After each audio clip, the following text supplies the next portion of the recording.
Nós começamos a estudar a respeito do cinto da verdade e a couraça da justiça. E a ideia era continuar estudando outra peça. Porém, no entanto, todavia, entretanto, contudo, mas, não obstante, apesar disso, são conjunções adversativas que podem ter um sentido de oposição ou de compensação. Isso na nossa gramática em português. Mas eu estou usando esta conjunção aqui. Nós estamos estudando a armadura de Deus, porém, mas, gostaria de compensar um pouco. Qual que é a ideia aqui? Para que o estudo da palavra de Deus, por mais fiel que seja, por mais dedicação que eu possa ter na mensagem, no preparo da mensagem, por mais fiel que você seja em atentar, em prestar atenção, em procurar, quem sabe, anotar, em querer realmente aprender, por mais que haja toda essa fidelidade, se nós ficarmos apenas no entendimento, apenas na compreensão, e não afetar a alma, não passar da mente, do seu intelecto para o coração, para o seu íntimo, para a sua alma, como nós vimos aqui, Paulo citando Davi, quando ele fala, não te esqueças, ó minha alma. Então, Davi estava pregando para a sua alma, se você não fizer isso, não vai valer nada. Na verdade, vale sim. Eu tenho aqui uma frase do Carlos Oswaldo, foi reitor do seminário Palavra da Vida, falecido em 2014, ele diz o seguinte, conhecer a vontade de Deus sem confiar na sabedoria de Deus é veneno para a alma. Então não basta conhecer, mas se nós não confiarmos, se nós não nos entregarmos, nós não colocarmos na nossa alma, vai ser até mesmo veneno para a nossa alma. Vale a sua destruição, a sua derrota. Portanto, nós precisamos buscar diligentemente, praticar, colocar nas nossas palavras, na nossa mente, enfim, colocar na nossa alma, no nosso ser, a vontade de Deus, para que nós pratiquemos a vontade de Deus, para não ficar à mercê desse perigo de ter a nossa alma envenenada. Como nós aprendemos, a armadura, ela é necessária, porque nós estamos em guerra. É uma guerra que, se não usarmos estratégia, se nós não usarmos as táticas da guerra, nós não planejarmos, não soubermos o que fazer nesta guerra, se nós não treinarmos, nós não realizarmos os treinamentos, se nós não nos prepararmos para essa guerra, se nós não pensarmos na defesa, se nós não olharmos a ameaça que nós estamos tendo, não conhecer esta ameaça, se nós não conhecemos quem nos ameaça, se nós não, de fato não nos prepararmos para a defesa e para o ataque, com certeza vamos perder muitas batalhas, quem sabe perder a guerra. Numa guerra, usa-se estratégia e tática. Numa guerra, usa-se essas duas coisas que são diferentes. E aí é que pode ser uma das causas de não vencermos sempre. Ou a gente confunde, ou não usa nenhuma delas, ou usa de forma inversa. E nós não queremos sofrer essas derrotas. Nós queremos, então, planejar, treinar. Nós não podemos negligenciar o inimigo, como Paulo colocou aqui, o nosso maior inimigo somos nós mesmos. Porém, o mundo e o próprio diabo usa ou aproveita-se desse inimigo e o tenta, oferece outras alternativas que não seja a vontade de Deus. se nós não entendemos o poder do Senhor, ou acharmos que não temos de fazer nada, porque nada vai nos afetar. Nós somos filhos do Deus soberano. Não tem que me preocupar com isso. Eu já estou salvo. Nada, nenhuma condenação há para aqueles que amam ao Senhor, para aqueles que estão em Cristo Jesus. Então, eu não tenho que fazer nada. Nada vai me afetar. Então, não tenho que me preocupar com isso. Isso seria uma espécie de comodidade. Ou podemos pensar, mas se tiver que acontecer, vai acontecer. E aí a fatalidade. Ou nós não entendemos que nós não estamos em guerra. E aí, de fato, vamos negligenciar a estratégia e as táticas. Mas nós estamos em guerra, irmãos. E precisamos conhecer o que é estratégia, o que é tática, e usar disso tudo com sabedoria, seguindo essa sabedoria de Deus, seguindo a graça, seguindo a força do nosso Senhor. A estratégia, ela é abstrata, ela é baseada em objetivos de longo prazo. A tática, ela é concreta e é baseada na descoberta da melhor ação a tomar de imediato. Então, você tem várias ações a tomar, você já sabe, porque você planejou, você treinou, e surge aquela situação, você sabe como reagir e como, de forma tática, vencer aquele inimigo, aquele ataque inimigo. Para isso, então, é importante que nós tenhamos um bom treinamento. Apenas para fazer menção aqui à letra de um dos hinos que nós costumamos cantar aqui, um hino que exalta o Senhor, e ele diz o seguinte: me treina para lutar, me mostra onde devo eu andar. Quando Deus mostra onde nós devemos andar, caminhar, né, como diz a palavra de Deus, ele é lâmpada, a palavra é lâmpada para os nossos pés, ilumina ali o nosso passo, né, o nosso pé. Isso já é o que nós chamamos de tática, porque é um treinamento tático. Deus está nos ensinando o que fazer nas situações. A tática, ela lida com a execução. Como fazer? Da guerra, sempre se começa com a estratégia, não com a tática. E aí, onde nós podemos falhar e sofrer derrotas. Primeiro, é a estratégia. A estratégia visa vencer a guerra. A tática visa vencer as batalhas, as lutas, que não é a guerra total em si. Faz parte da guerra. Paulo, ele faz essa distinção aqui no texto. Ele mostra para nós, por meio da literatura quiástica, nós mostramos para os irmãos ali, onde ele mostra, de fato, ele aponta para aquele versículo que está no centro daquele quiasmo, ele diz que a nossa luta é contra um inimigo invisível. E ele apresenta o inimigo. E ele fazendo essa distinção da estratégia e a tática, então ele começa a apresentar o inimigo e ele mostra que para que você enfrente o inimigo com as táticas, você primeiramente precisa estar em condições de lutar essa guerra. Você precisa conhecer e praticar, né, a estratégia. Primeiro, ter uma estratégia. E ele ensina a estratégia. Ele diz, vocês precisam ser revestidos do poder do Senhor. Dessa força que vem exclusivamente do Senhor. Sejam fortalecidos na força do Senhor.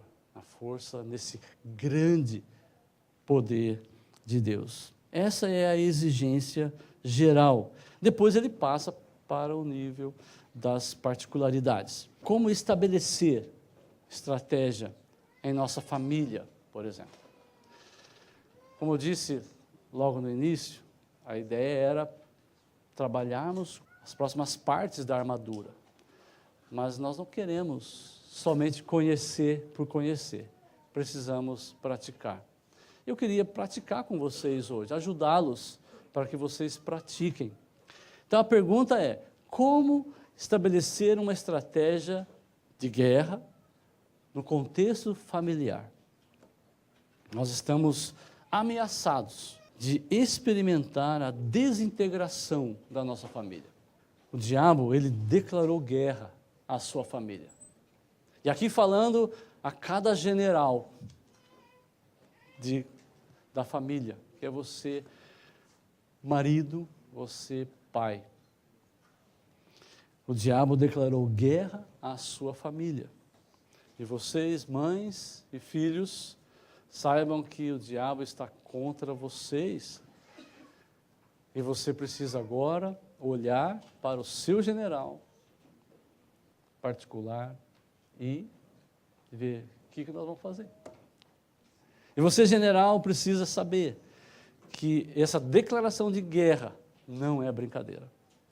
E ele vai agir de forma inteligente para minar cada um dos membros da sua família. Como que o diabo vai fazer isso? Levando cada um a se afastar de Deus. E a sua artimanha é usar o que o irmão Paulo colocou aí. A maior especialidade do diabo é usar a mentira e usar o seu maior aliado, que é o coração enganoso do ser humano caído.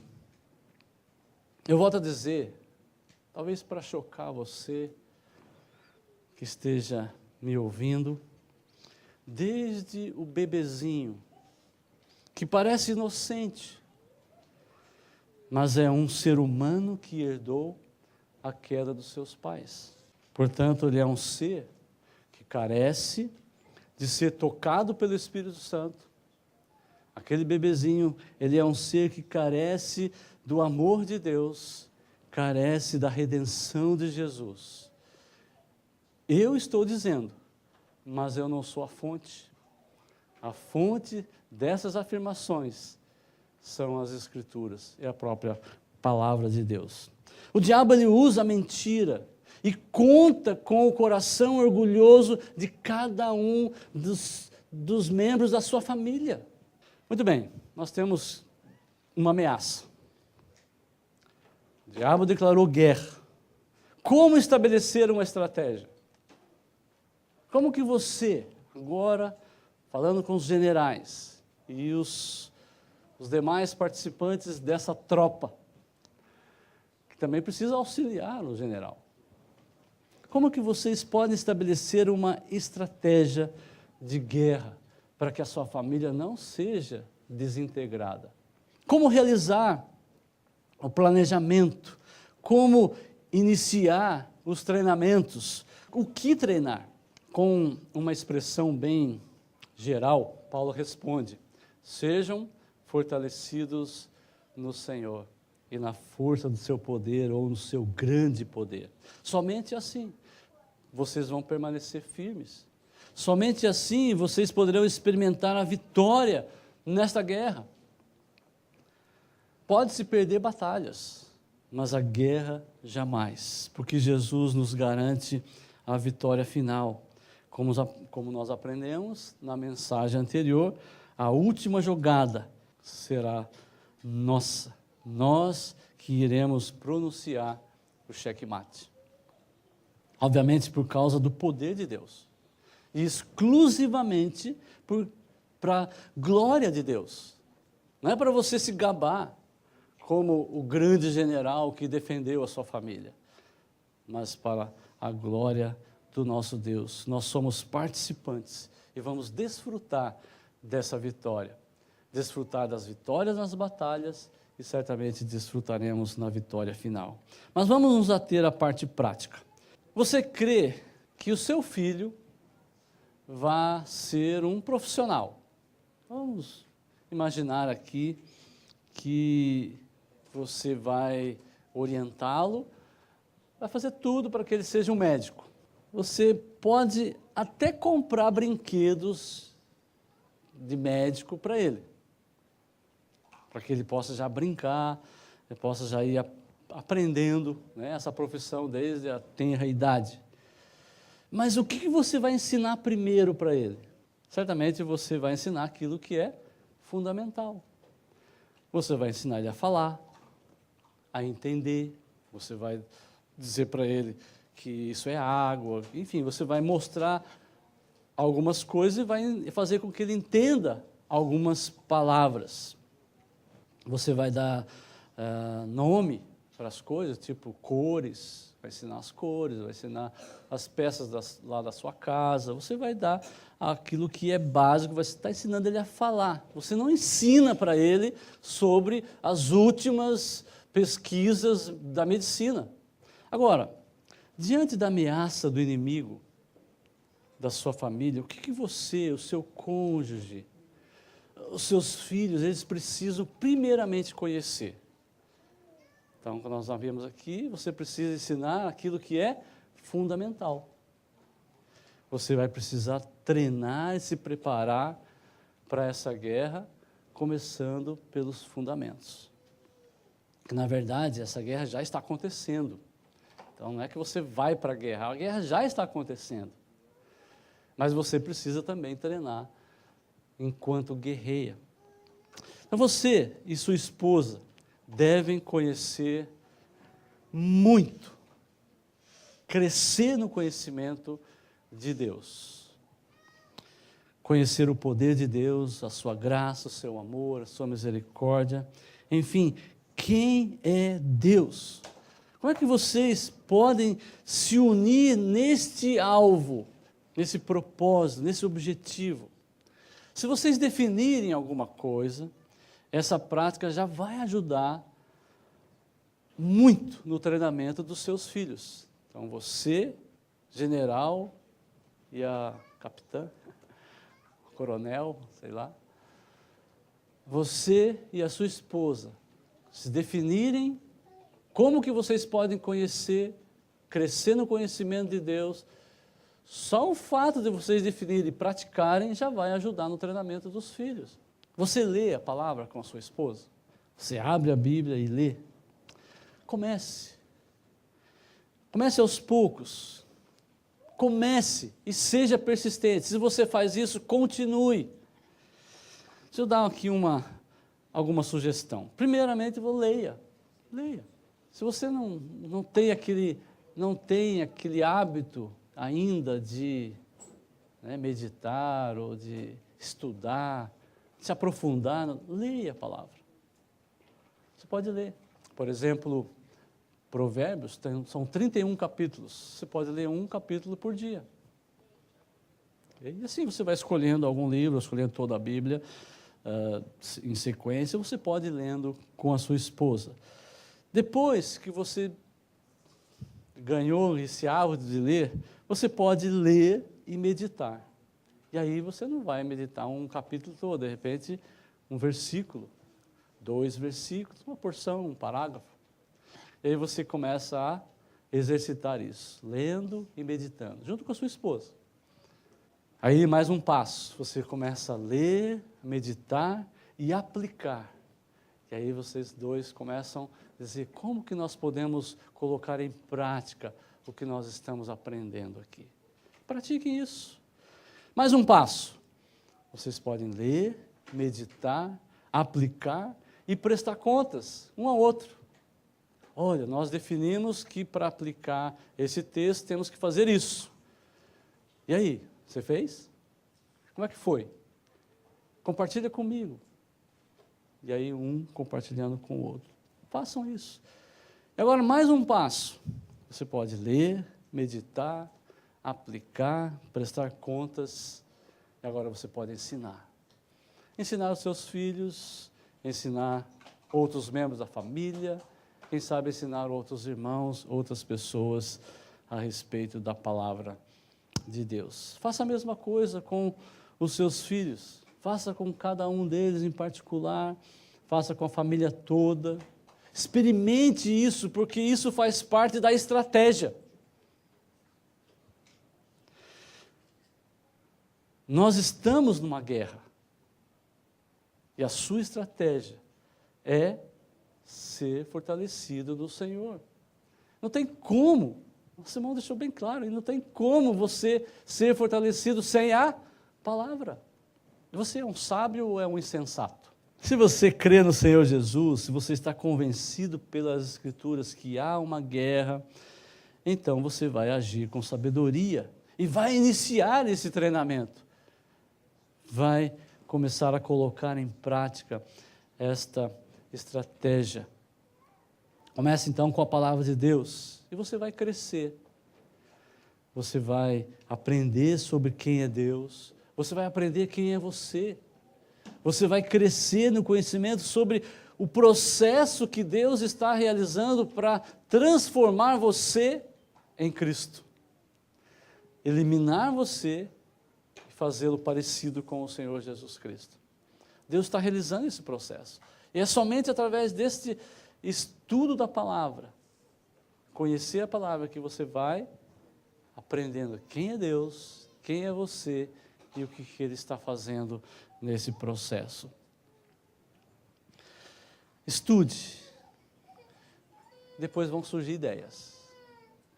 Comece e as ideias vão surgir, oportunidades, momentos apropriados para que outras atividades que em si até não tem muito a ver com a palavra de Deus, por exemplo, momentos de lazer com a família.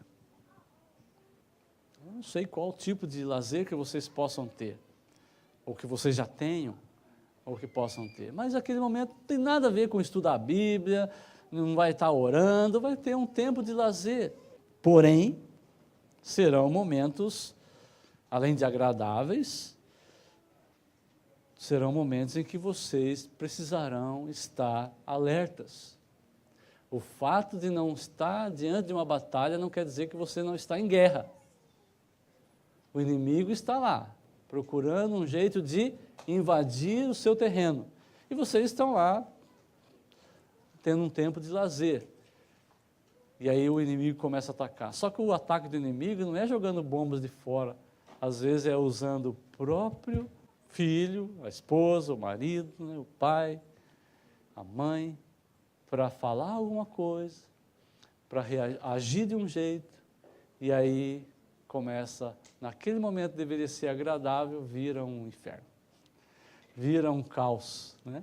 E sai cada um para um lado, brigando, e a granada do inimigo surtiu efeito.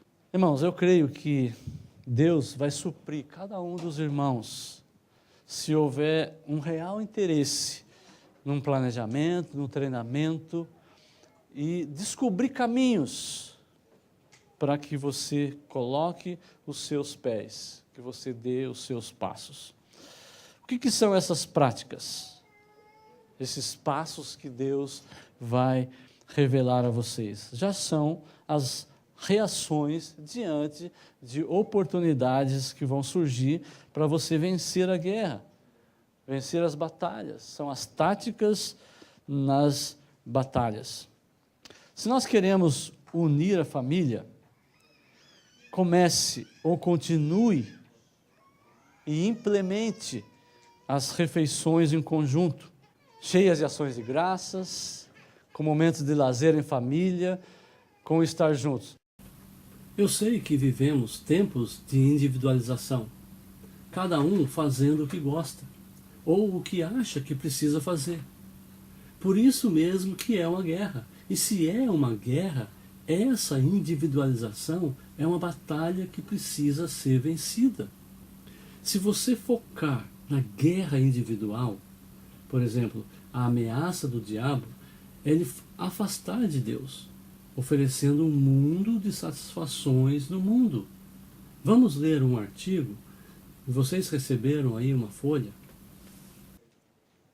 Richard Baxter, no seu livro Direções para Cristãos Fracos, para o seu fortalecimento, crescimento e perseverança, ele apresenta um nono conselho. Isso aqui é só o nono conselho que ele coloca lá no seu livro. Fique atento. Eu vou ler um pedacinho aqui, não vou ler todo ele.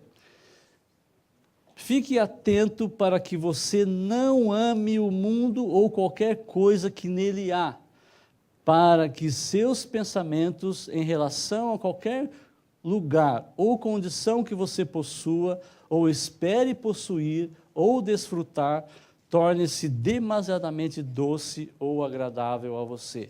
Então, fique atento. Não há ninguém que pereça, senão por amar as criaturas mais do que Deus. Essa complacência já é uma manifestação de amor. Não ameis o mundo nem as coisas que há no mundo. Se alguém amar o mundo, o amor do Pai não está nele. Valorize todas as coisas terrenas, conforme elas o conduzam ao serviço do seu mestre, ou à sua salvação, e não segundo elas tendam a agradar a sua carne. A mais comum e mais perigosa loucura no mundo é ser ávido por ter casas, terras, provisões e tudo o que nos cerca, ansiosos por vivermos em um estado o mais agradável e confortavelmente possível, isto é, reconhecidamente um caminho para o inferno e veneno para a alma. Não está você em maior perigo de amar demasiadamente uma condição agradável e próspera do que um estado de dificuldade?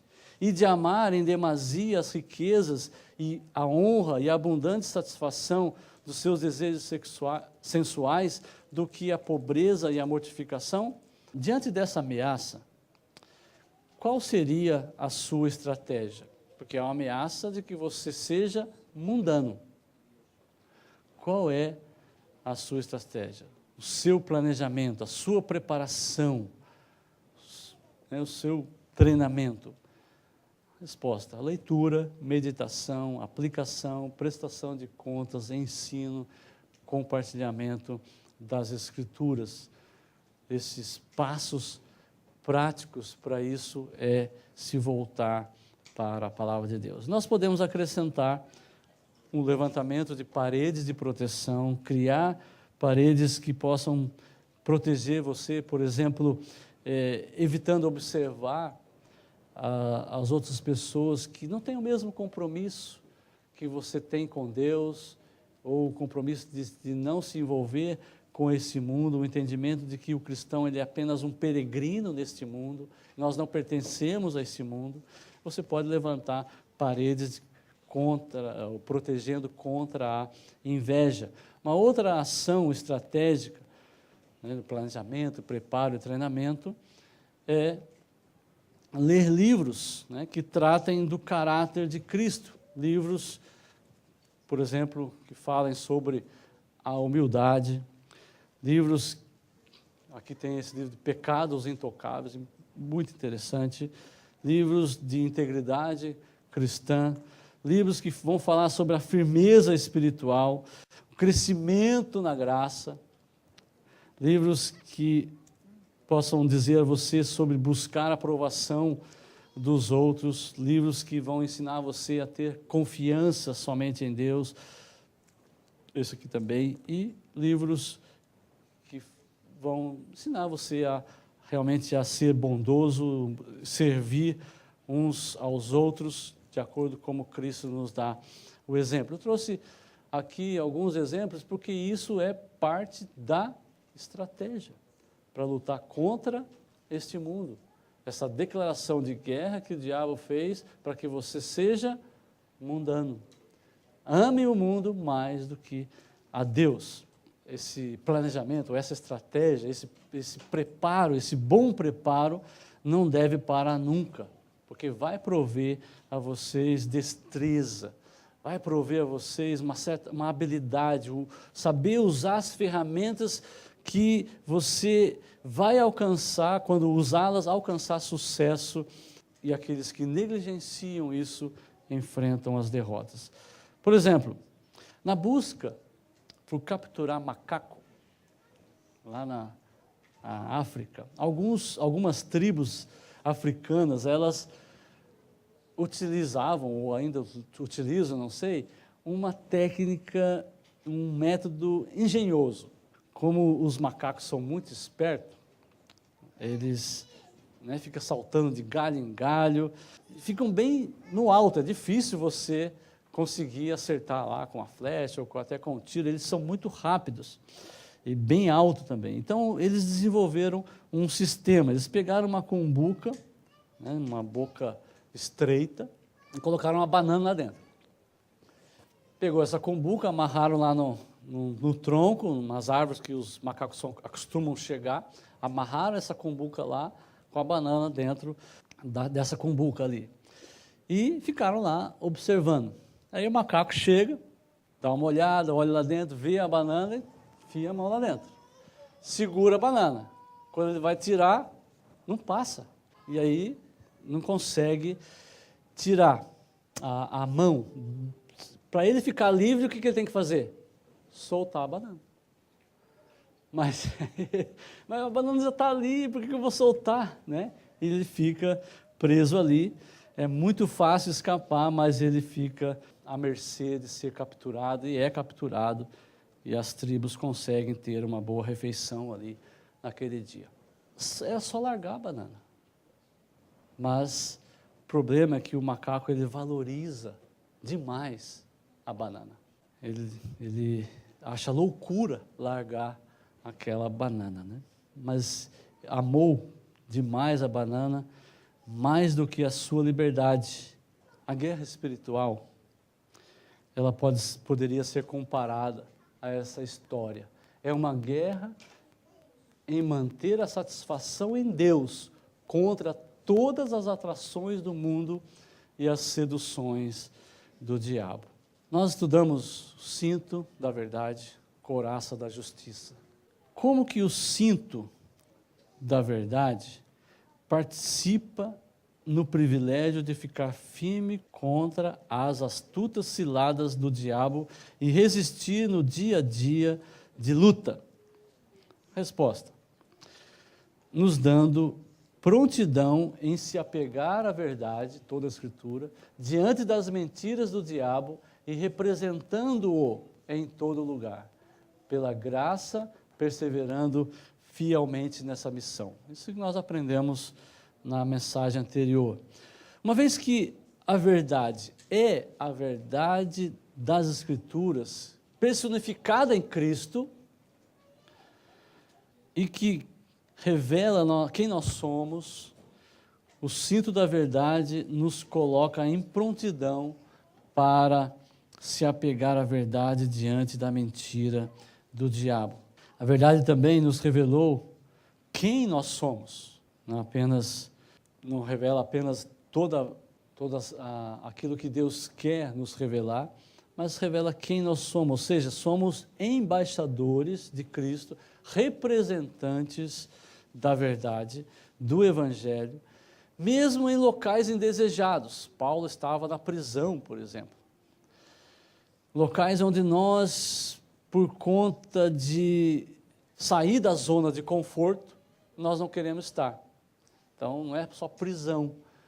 De repente, você está lá na sua zona de conforto, para sair da zona, basta dar um passo, e aí você não quer. Mas nós somos embaixadores, nós precisamos representar Cristo. E a representação de Cristo não é apenas diante dos incrédulos. Nós representamos Cristo diante de nós mesmos, diante da nossa família, diante de quem quer que esteja próximo de nós. E às vezes basta eu sair lá da sala ou do quarto, ir até a cozinha, servir alguém, representando Cristo, e nem isso eu quero fazer, porque vou sair da minha zona de conforto. Mas nós somos embaixadores, saiba disso. A força, a graça de Jesus nos capacita a representá-lo com fidelidade. Como é que nós podemos usar mal a verdade? Nós temos o cinto da verdade. A verdade é a Escritura, personificada em Cristo, a palavra de Deus. Mas como que nós, pessoas que são sinceras, nós queremos conhecer a verdade, queremos realmente usar a verdade em prol da glória de Deus, mesmo com essa intenção, nós ainda podemos usar mal a verdade. E aqui eu queria dar uma dica a vocês, porque eu não estou falando de pegar a Bíblia e usar ela para criar heresia, uma seita nova e sair por aí ganhando adeptos, não é isso. Eu estou falando de pessoas que são cristãs, que querem defender o Evangelho, as Escrituras, como palavra de Deus. Uma vez que a Bíblia é o livro que conta a história do Redentor, fala de Jesus. Esse livro fala do Redentor, do Libertador, cuja promessa foi dada lá no Éden. Nós usamos mal a palavra de Deus quando nós não consideramos isso. Quando nós passamos a olhar para a Bíblia como um livro que contém utilidades convenientes para nós. Usamos mal porque nós temos a inclinação de substituir o rei pelas coisas. Nós tiramos Jesus de campo e vamos colocar outras coisas no lugar. Especialmente aquilo que nos agrada. Uma inclinação que levanta a sua cabeça feia, até quando buscamos respostas nas Escrituras. Nós abordamos a Bíblia com a mentalidade, onde eu posso encontrar um versículo sobre, eu estou triste. Onde eu encontro um versículo sobre ficar alegre, sair da tristeza? Onde que eu encontro um versículo que vai me ajudar a lutar? Enfim, nós abordamos a Bíblia como uma enciclopédia. Esquecemos que a única esperança que os princípios oferecem, todos os princípios da palavra, a única esperança que esses princípios oferecem e apontam é uma pessoa. E é a pessoa do Senhor Jesus Cristo. Esquecemos que a Bíblia não é uma enciclopédia, mas a história do plano de Deus para resgatar a humanidade. Hoje essa humanidade se encontra sem esperança, sem solução. É a história de pessoas que são resgatadas. Até temos ali pessoas que foram resgatadas da sua própria autoinsuficiência e sabedoria e foram transportadas daquele mundo de trevas para o mundo de luz, para o reino do Senhor Jesus. Nós não podemos tratar a Bíblia como uma coleção de discernimentos terapêuticos. Fazer isso distorce a mensagem da palavra e não vai levar ninguém a experimentar uma mudança permanente, a ponto de vencer, de saber o que fazer nas batalhas que vão surgir no seu dia a dia. Se um sistema ele pudesse dar tudo que nós precisamos, Jesus não precisaria ter vindo, mas ele veio, porque o que estava errado conosco não poderia ser consertado de nenhuma outra maneira. Ele é a única resposta. Então, nós não devemos buscar e nem oferecer uma outra mensagem que não seja as boas novas do Evangelho, a verdade do Evangelho. A verdade, ela nos leva ao Redentor. A verdade nos leva a Cristo, que Ele é a nossa única esperança. Uma outra pergunta: como a couraça da justiça participa do privilégio, ou no privilégio, de ficar firme contra as astutas ciladas do diabo e resistir no dia a dia de luta, nos dando coragem para seguir anunciando as boas novas, pois o que coloca o homem diante de Deus em segurança é a justiça de Cristo imputada ao pecador redimido. A justiça de Cristo ela foi imputada ao crente e as ciladas do diabo vai procurar mostrar que você não merece nada de Deus. Isso é comum na nossa vida. A menos que você faça algo, a menos que você se mostre como alguém que queira realmente agradar a Deus, que você se sinta útil a Deus, se você não sentir isso, não vai agradar a Deus. Aí começa a trabalhar com sentimento. Por isso que a couraça da justiça, ela elimina isso. Porque nada agrada a Deus a não ser a justiça de Cristo. Irmãos, nós fomos justificados por Deus em Cristo Jesus. Nós não precisamos nos esforçar para conquistar a aprovação de Deus e nem demonstrar o nosso valor, o nosso mérito. Pela fé e humildade, nós podemos renunciar à autoconfiança, nós podemos renunciar à autonomia, essa autoexaltação. Uma outra pergunta: como que a couraça da justiça nos leva à satisfação plena em Deus, a experimentar e deleitar na graça e dignidade de Deus? Deixa eu dar aqui algumas situações práticas. Diante de uma condenação diabólica de acusações, parece que as acusações do diabo, em algumas situações da nossa vida, parece fazer sentido. O diabo vai lembrar você de pecados que você cometeu e vai procurar convencer você que nunca você vai vencer esses pecados. Você pede perdão, mas amanhã faz de novo. Está vendo? Você não vai vencer esses pecados. Você sempre vai cair nesses pecados.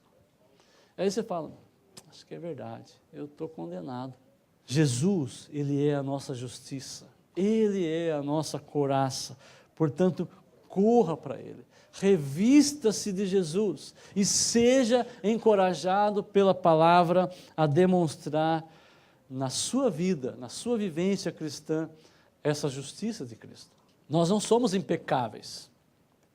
Deus nos salvou e soberanamente mudou as disposições básicas em nós. Nós temos uma nova natureza, Ele mudou isso. Nova criatura é. As coisas velhas já passaram. Então, na sua regeneração, você agora tem novas disposições que são para Deus. Mas ainda nós não fomos glorificados. Ainda lutamos. Deus ainda nos mantém neste mundo, por isso nós lutamos. Ainda estamos com a velha natureza. E ainda permite tentações. Deus permite até mesmo várias ocasiões onde nós podemos transgredir a sua lei. E essas transgressões afetam a nossa confiança quando nos aproximamos de Deus. Se você peca, você consegue orar tranquilamente? Afeta. E o diabo aproveita. Mas por que nós passamos por tudo isso? Para nós experimentarmos a sua justiça. Não são as nossas obras, não é a nossa justiça, são as obras de Jesus, a justiça de Deus que foi satisfeita na cruz. Portanto, nós temos o privilégio de experimentar, vez após vez, experiência após experiência, o perdão de Deus mediante o arrependimento, mediante a confissão, que toda vez que você confirma, você está dizendo: o Senhor está certo, eu estou errado. Através da confissão, você afirma que Ele é fiel e justo, digno, portanto, de toda a honra e toda a glória. No entanto, nós não experimentamos essa satisfação apenas quando pecamos, nos arrependemos e confessamos. Nós experimentamos também quando as respostas de Deus é um não.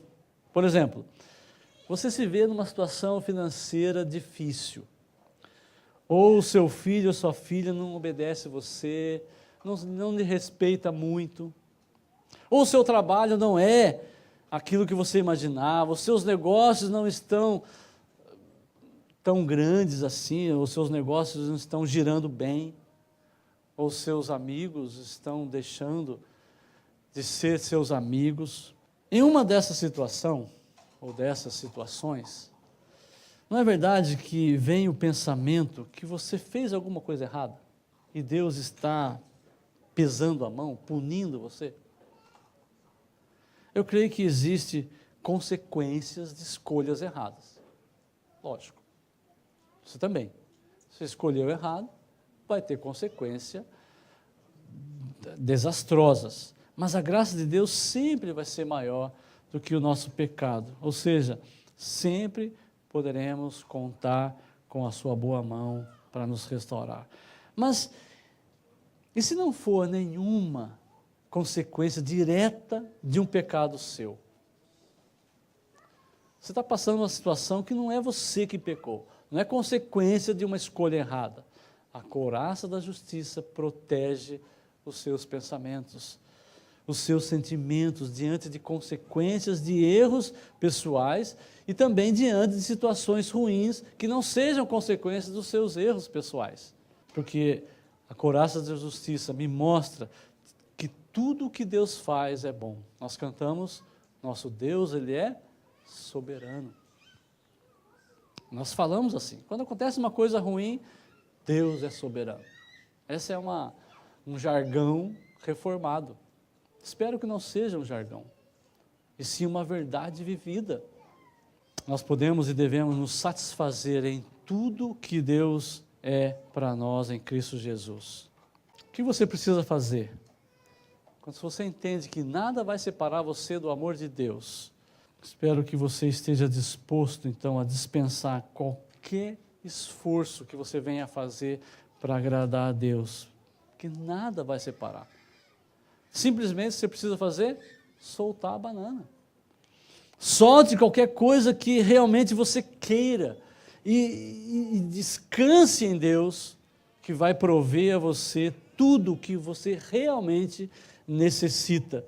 A couraça, numa armadura, ela é a peça que protege o peito, né, o tórax, e protege o abdômen, ou seja, protege esses órgãos vitais do tronco humano, coração, pulmão e os demais órgãos aí.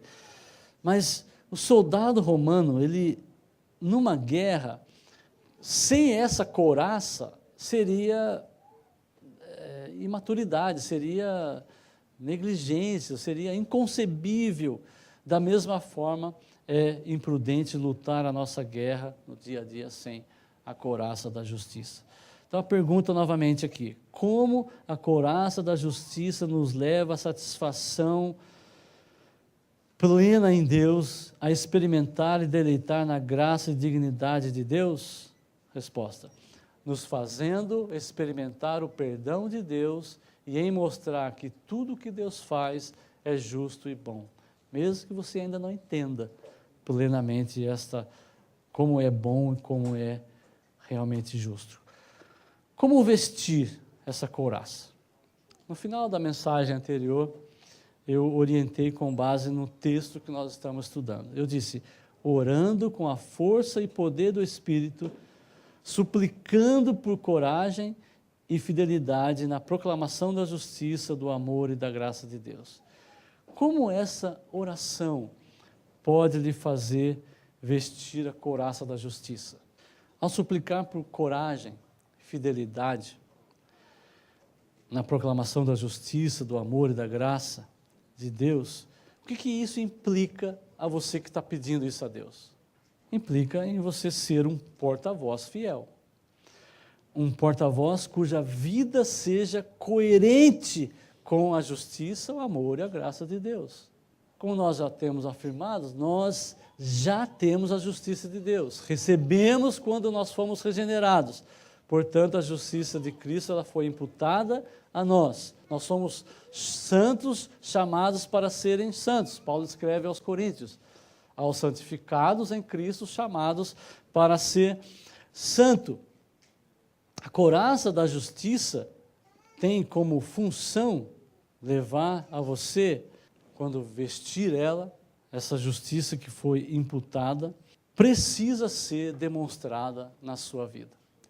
Então não é algo que, eu já estou salvo por Deus e tenho que me acomodar com isso, né? Eu vou ficar acomodado e não fazer nada.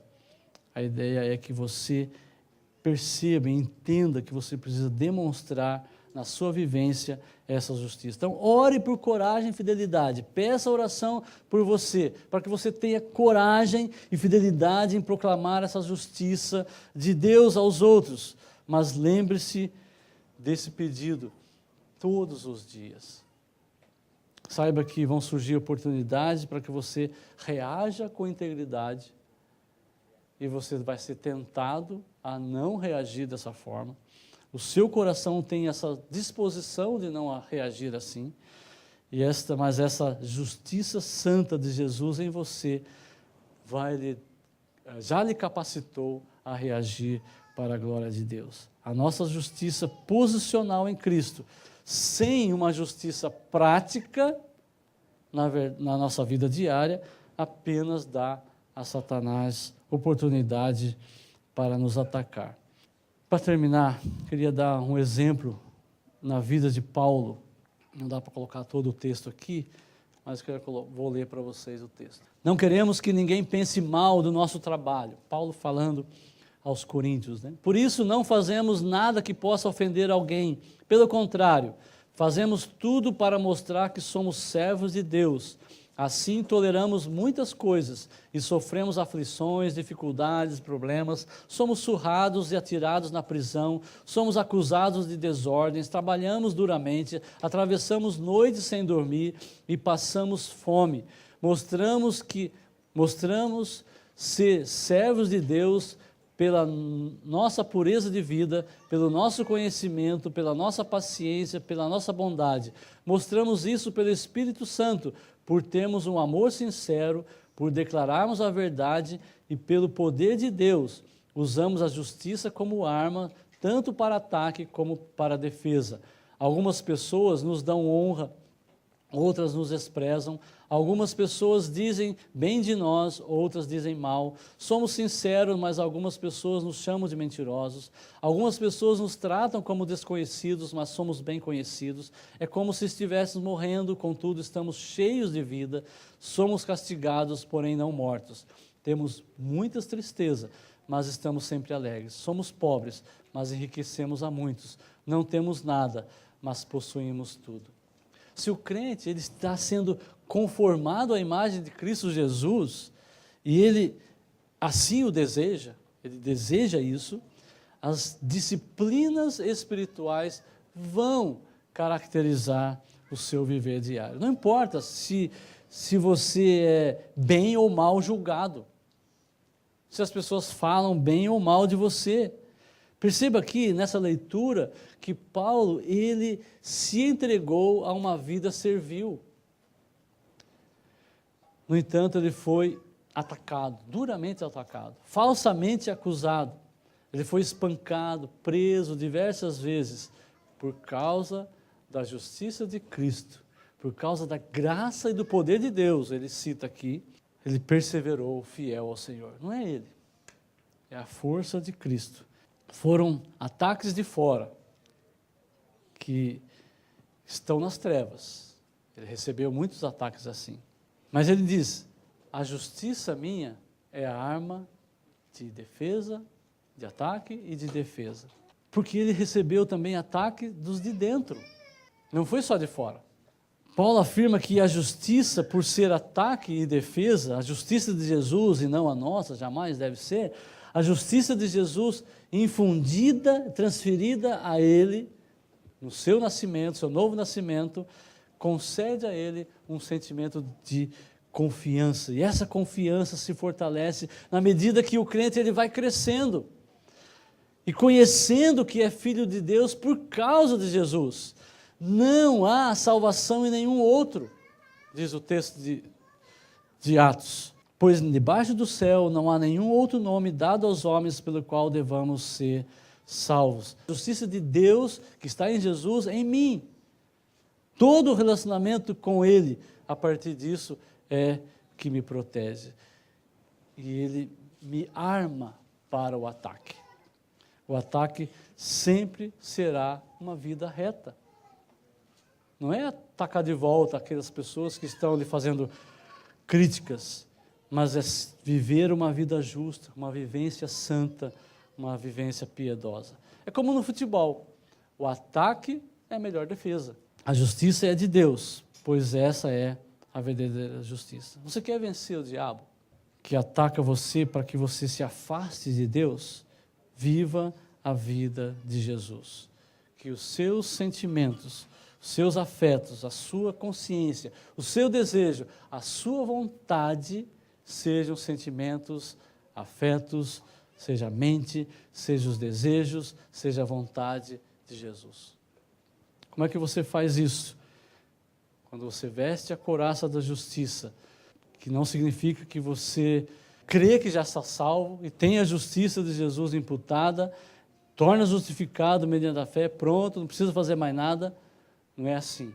Vestir a couraça da justiça implica em estar sempre vigilante, sempre alerta, sempre sóbrio, porque todos os dias são maus. E nós estamos cercados de oposição que vai tentar o tempo todo nos derrubar. Pode vir de fora, como pode vir de dentro.